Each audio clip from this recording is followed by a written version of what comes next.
1976 or so and hasn't been replaced. Some of those wires would fray, some of the insulations start to break, and if they're short.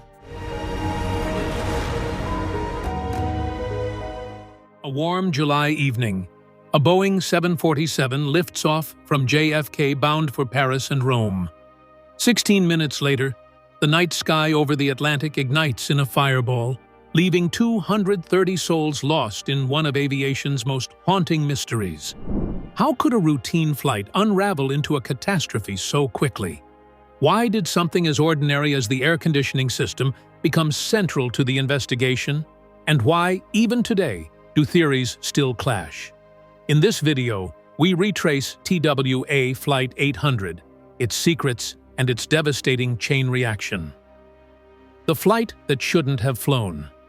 On July 17, 1996, TWA Flight 800 wasn't supposed to be operated by the aircraft that ultimately left the runway.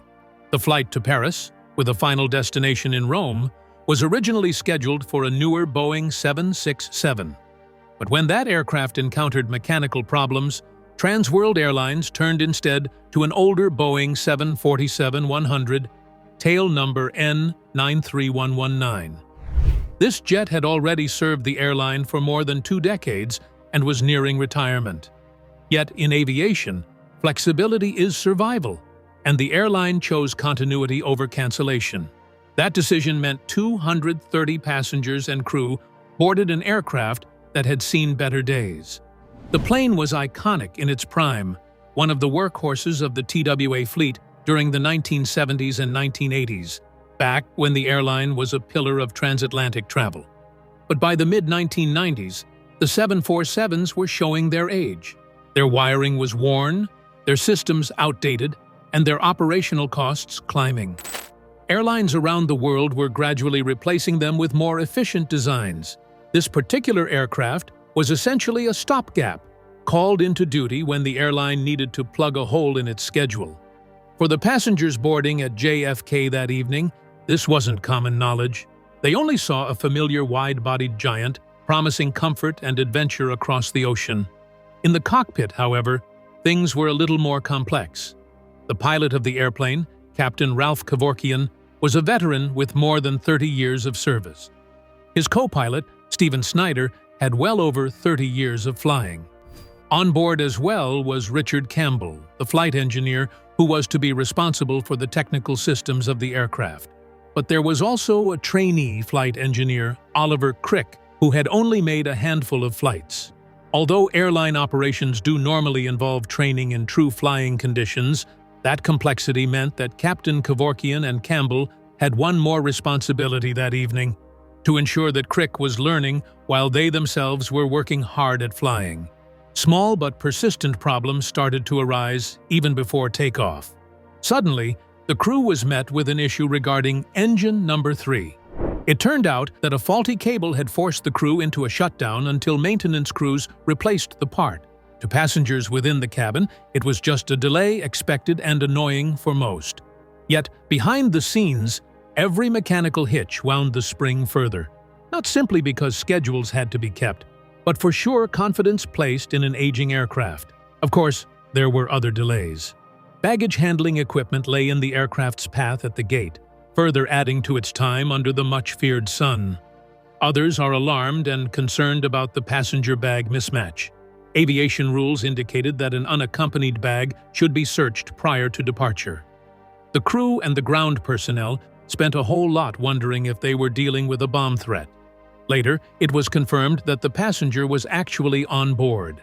It consumed minutes, but the case ended. All told, Flight 800 was delayed for more than an hour. The air conditioning packs underneath the cabin floor worked fiercely during that interim to keep the passengers from becoming uncomfortable in the heat. Far out of sight, these units were running non-stop, and with every minute, they blew hot air into systems that were never designed to bear such stress for any length of time. Nobody in the flight deck was really concerned about it. Their priority was to keep the passengers cool while they waited. But, with the advantage of hindsight, those machines were already humming the tune of tragedy beneath the floor. By the time the issues were cleared and the 747 was in motion toward runway 22R, dusk had settled over JFK.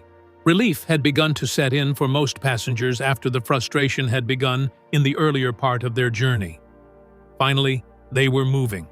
For crews, checklist items were behind them, and the flight ahead felt straightforward. Yet the ironies loomed large, a lifetime expected of retirement. This airplane was brought back to service. An inexperienced trainee was in the cockpit, and a trail of minor incidents caused a departure delay. The entire flight felt as though it had been resisting right from the beginning. What none of them realized was that the delays on the ground may have quietly planted the seeds of disaster in the sky. A fireball over the Atlantic. At 8:19 p.m., after an hour of delays, TWA Flight 800 lifted off from runway 22R at JFK.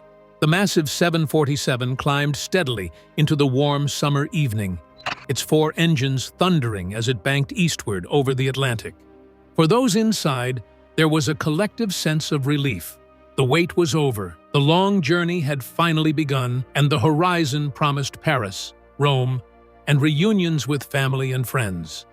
No one could know that within 16 minutes, the night sky would erupt in horror. The first phase of the climb was smooth and uneventful. Air traffic controllers at Boston Center cleared the aircraft to continue its ascent while monitoring several other flights in the busy corridor. Flight 800 appeared perfectly normal on radar screens.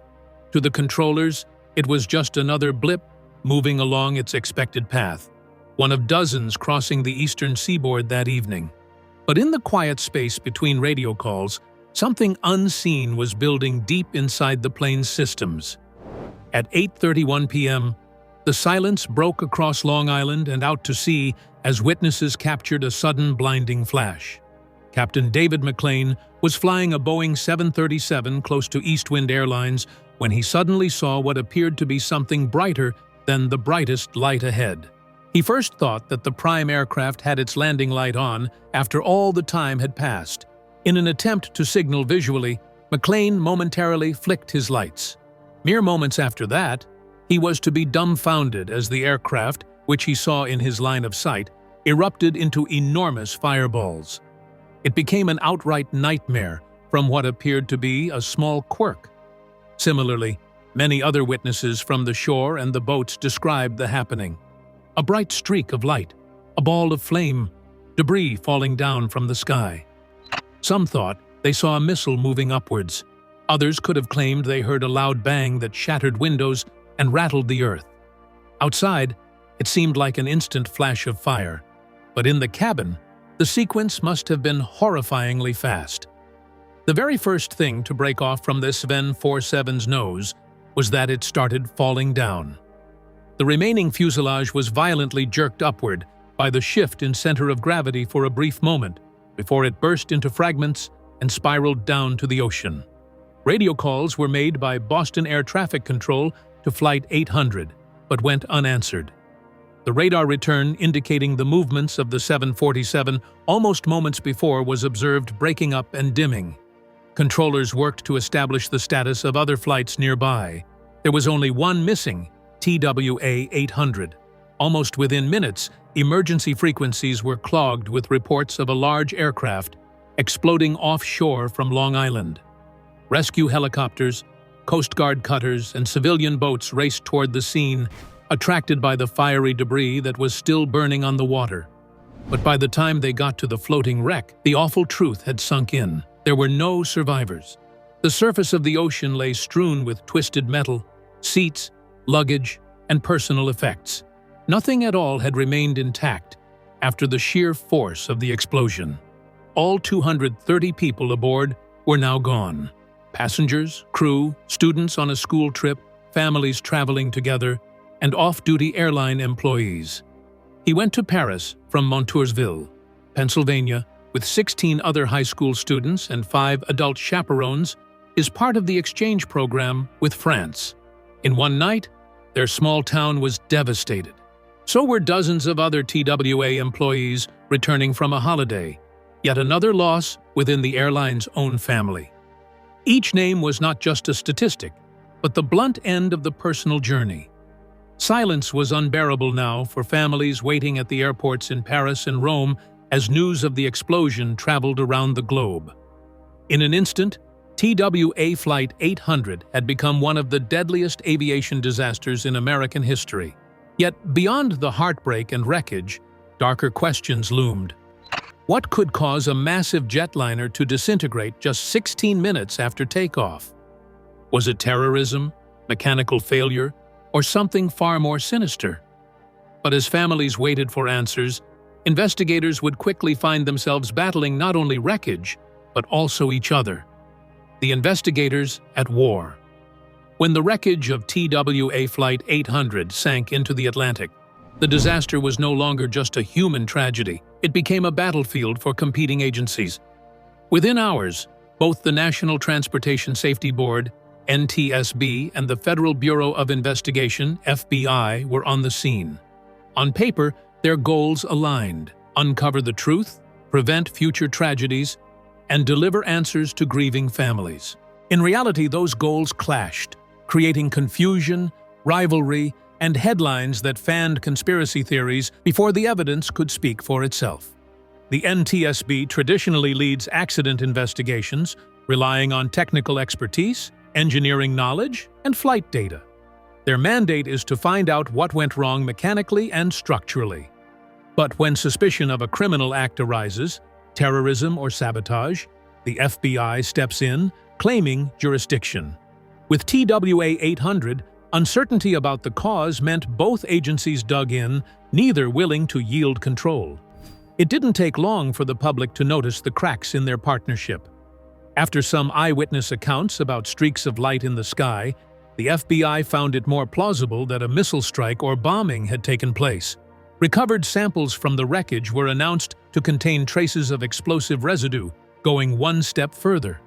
The implication was chilling.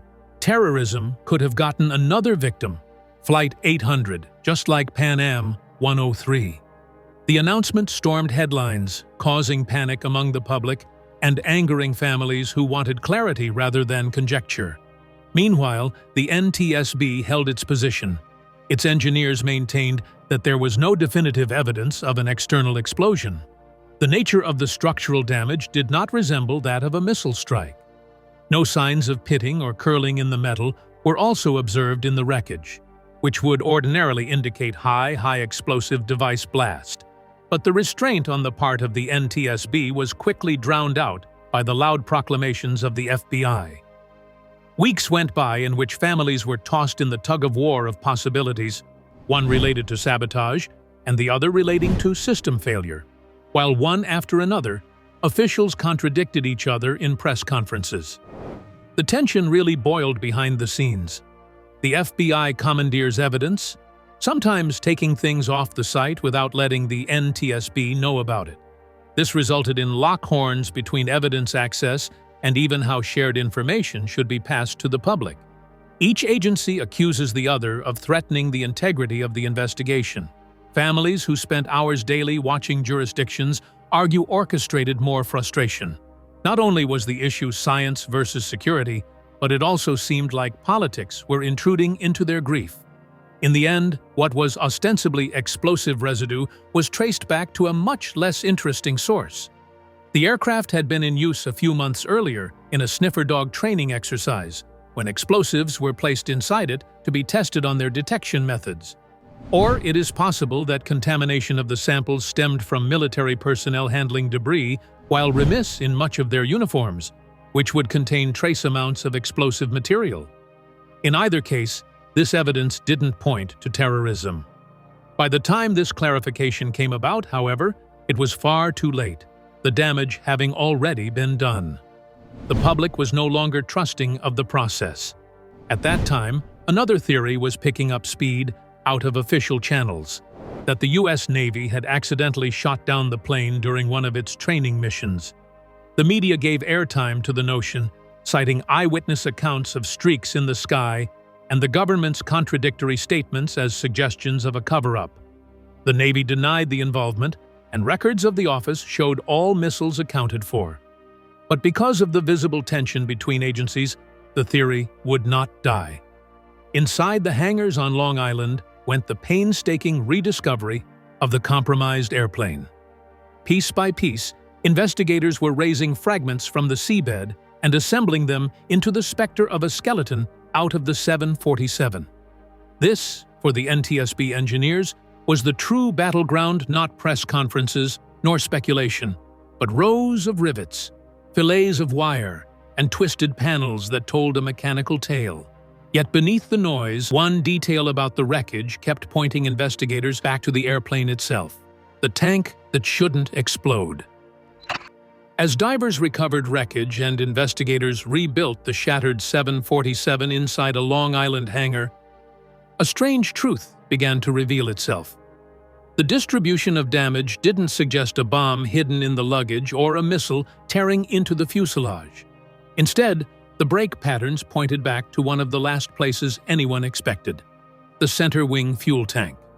That tank had not even been filled for the Paris flight. By all conventional wisdom, it shouldn't have exploded at all. Yet, the reconstructed debris whispered otherwise. The Boeing 747 was designed with multiple tanks spread across its wings and body. The center wing tank, tucked just above the air conditioning packs, often carried extra fuel for long-haul flights. On this night, it was mostly empty, containing only residual fuel left over from a previous trip. Jet fuel, in its liquid state, is notoriously stable. It doesn't ignite easily and is far less volatile than gasoline.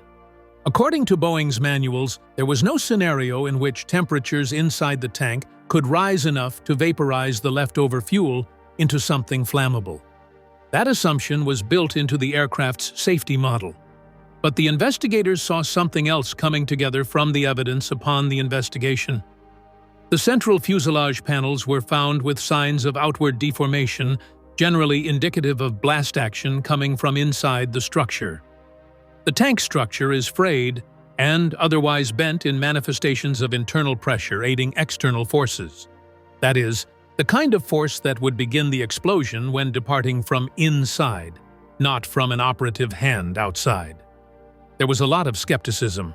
Were Boeing's engineers really so far off about what should have been considered basically impossible? To be sure, the investigators needed something beyond suspicion. They needed a timeline of actions and events. How could something suddenly be on the brink of exploding that was never even filled for this trip? Why here? Why now? And why this particular flight? In-room opening has occurred in the black box. Just minutes before the explosion itself, Captain Kevorkian was heard commenting to his co-pilot. "Look at that crazy fuel flow indicator there on number 4. You are seeing this?" It was more of a benevolent, almost shrugged-off voice at the moment. But for the investigators listening to the tape, it was haunting. Something happened to the fuel system, unnoticed in the rush of everyday duties. Then the recorders caught a sudden dropout within a microsecond, followed, after another moment, by a second dropout. Tiny electrical blips, almost negligible at first view, but chilling in hindsight. The pattern lined up with what engineers dreaded the most, electrical arc inside or near the tank. But that still left one hole in the bag. Even if sparks occurred, what exactly lit the fuel vapors inside enough to ignite? On a cool night at cruising altitude, the tank should have been safe. The challenge now is to reconcile Boeing's claim of safety with the undeniable indications of an explosion. But the drawings, not the wreckage, provided the breakthrough. Directly under the center wing fuel tank resided air conditioning packs, those same ones that had been literally working non-stop for over 1 hour while the aircraft sat at the gate. While the packs cooled the passenger cabin, they generated vast amounts of heat in the process. The engineers now thought that non-stop pack operation during an extended delay might have, very effectively, cooked the tank above, slowly baking the remainder of the fuel. Such a possibility was horrifying. Bomb or missile, now it seemed the aircraft carried within it the seeds of its own destruction. For the last few decades, a design thought to be safe might have unwittingly concealed a deadly flaw. The center wing fuel tank, considered to be harmless, had in fact become a time bomb waiting to explode. That's when investigators realized the clue wasn't in the fuel. but in the machinery humming directly beneath it. Heat rising from below. With suspicion fixed on the center wing fuel tank, investigators needed to understand how a space meant to be stable and inert could suddenly become a bomb. The answer, they discovered, lay not in the tank itself but in the relentless hum of machinery directly beneath it. The air conditioning packs. On any aircraft, these units were crucial for passenger comfort, pulling in hot bleed air from the engines, cooling it, and circulating it through the cabin. But comfort came at a cost. The packs generated intense heat as a byproduct, and on Flight 800 they had been running almost non-stop for more than an hour before takeoff. The reason was simple: delays. That July evening had been sweltering, and while passengers sat inside the aircraft waiting for repairs and baggage checks to resolve, the crew kept the AC systems running to prevent the cabin from turning unbearable. From a passenger's perspective, the decision was a kindness, an invisible assurance that the crew was thinking about their comfort.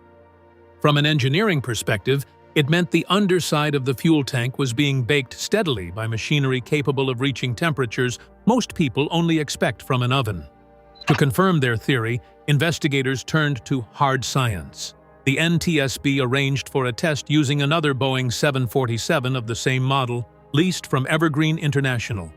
Engineers meticulously recreated the conditions of Flight 800, similar fuel levels, similar weather, and, most importantly, the AC packs running for hours while the aircraft idled on the ground.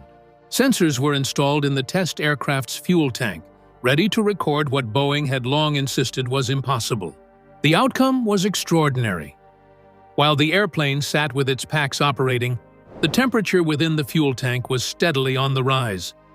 Investigators could scarcely believe their eyes as readings showed the tank was up to 127 degrees Fahrenheit, well over the 96 degrees Fahrenheit flashpoint for igniting jet fuel vapors as the test aircraft headed up to altitude.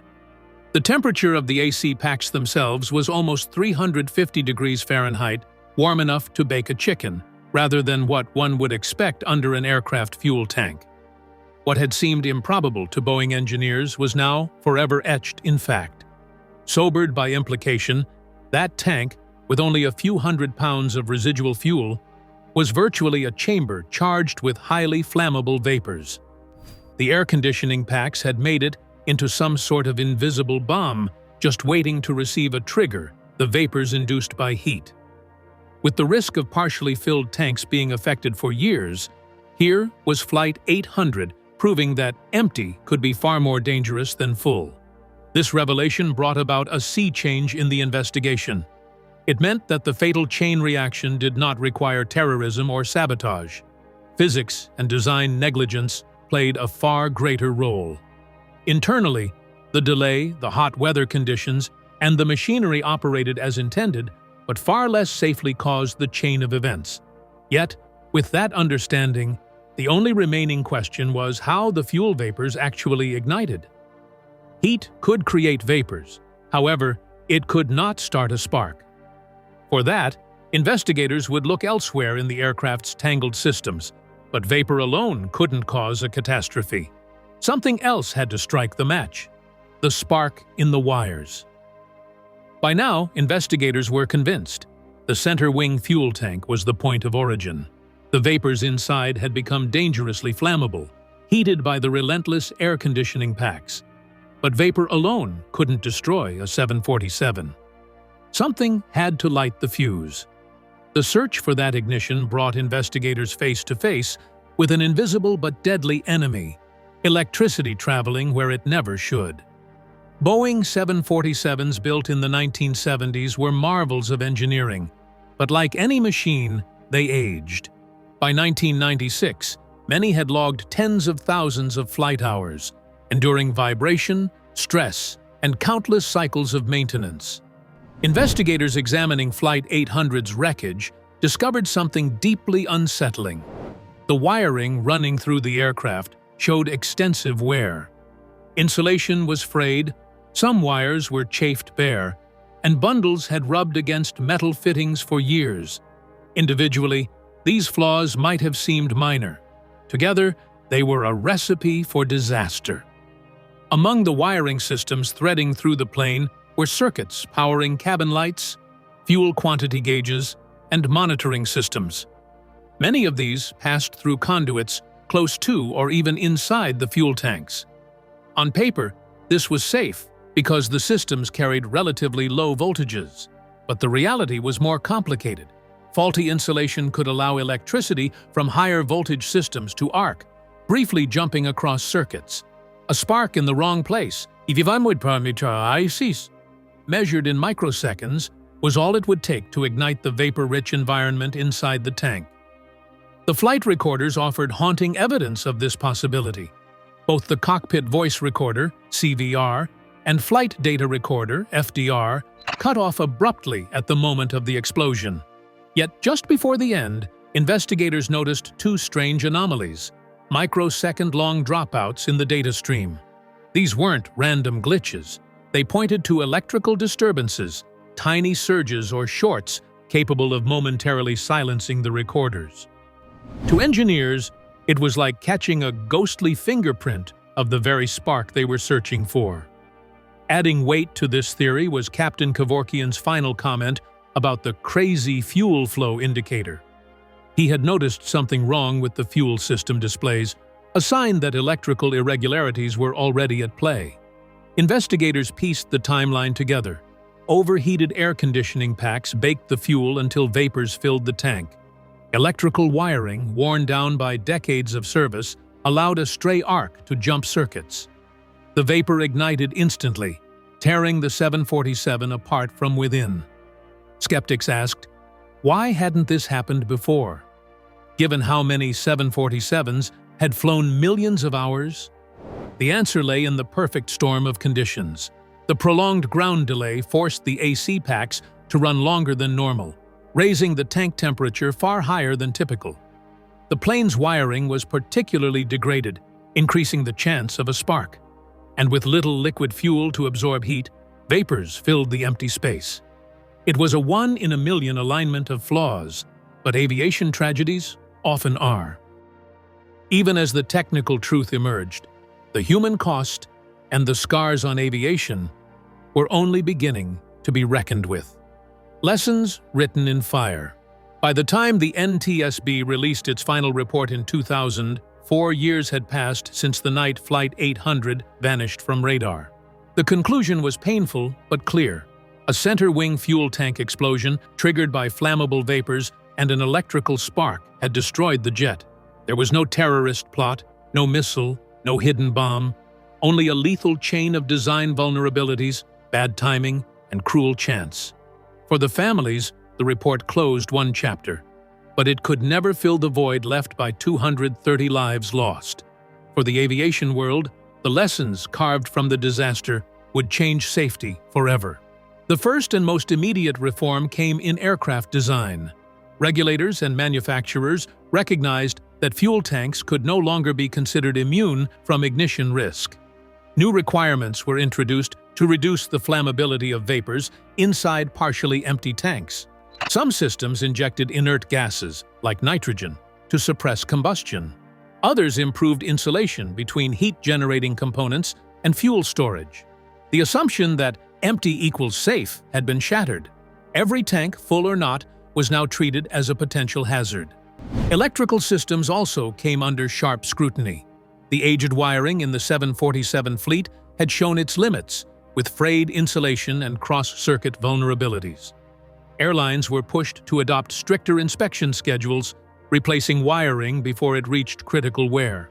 Maintenance procedures were tightened, and training for engineers emphasized identifying hidden risks in aging aircraft. These measures were not flashy, they were slow, methodical, and often expensive.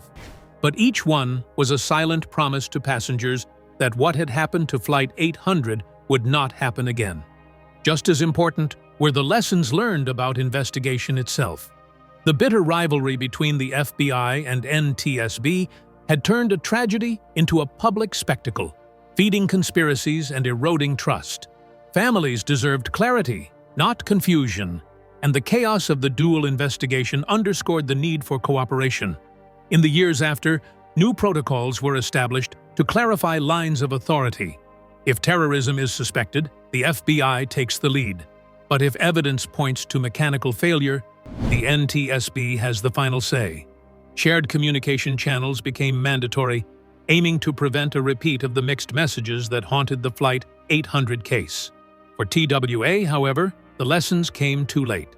The airline, once a giant of American aviation, struggled financially throughout the 1990s. The crash further damaged its reputation, and after multiple bankruptcies, it was absorbed by American Airlines in 2001. By 2003, the TWA name had vanished from airports, leaving behind only its history and the lingering memory of tragedies like Flight 800. Yet, the victims of that night were not forgotten. A memorial now stands at Smith Point County Park in Shirley, New York, overlooking the Atlantic near the crash site. It lists all 230 names, etched in stone as a reminder of lives cut short.